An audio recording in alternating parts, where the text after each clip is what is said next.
तर नमस्कार, आपलं नाव आणि पत्ता सांगा नेतला.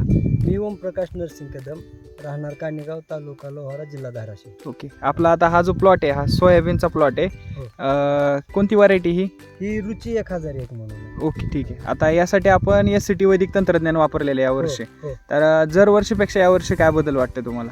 बदल म्हणजे झाडाची ग्रीनरी, हां. बाकी निरोगीपणा हां. आणि त्याची लागण ओके, आणि भरपूर रोगकीड प्रमाणात पण नाही याच्यावर. कीड नाही आहे. हां. आता हे जर बघितले आपण तर साधारणतः आता एका टोकनला आपल्याला किती शेंगा वाटताय तुम्हाला या?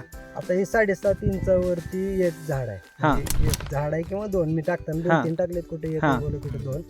तर एका फुलीवरती 150 प्लस शेंगा आहे असं म्हणते. मी काय मोजलेलं नाही, पण बरेच आता त्याच्याकडे बघितलं तर आपल्याला ते कळून येत आहे. त्याचा जो लागलेला आहे हम्म. तो एकदम जबरदस्त लागलाय. हो, हो, हो. बरोबर. हो. दरवर्षी आपल्याला जे 7 ते 8 कट्टे होत होते हो. त्या वर्षी उत्पादनामध्ये उत्पादनात आता दुप्पटच होईल. 15 वाढ होईल. प्लस म्हणा लागले, 15 कट्टे तर निघतात. अच्छा, असं हा. सरळ ह्या तर प्लॉटला बघून कोण पण म्हणते 15 प्लस होते. दुप्पटचं उत्पादन यावर्षी फरक होणार पडणार आहे. ओके, हां. म्हणजे SCT वैदिकचे रिझल्ट चांगले आहेत. आणि हो, याच्यावर एकच फवारणी झाली आहे. हां. अजून कुठं काय डंक नाही, काय नाही, काहीच नाहीये.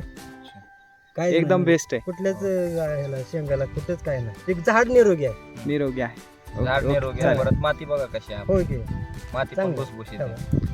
तर शेतकऱ्यांनी पण हे तंत्रज्ञान वापरावं, अवश्य वापरावं, अवश्य वापरलं पाहिजे. नो डाऊट वापरावं. धन्यवाद सर. धन्यवाद सर.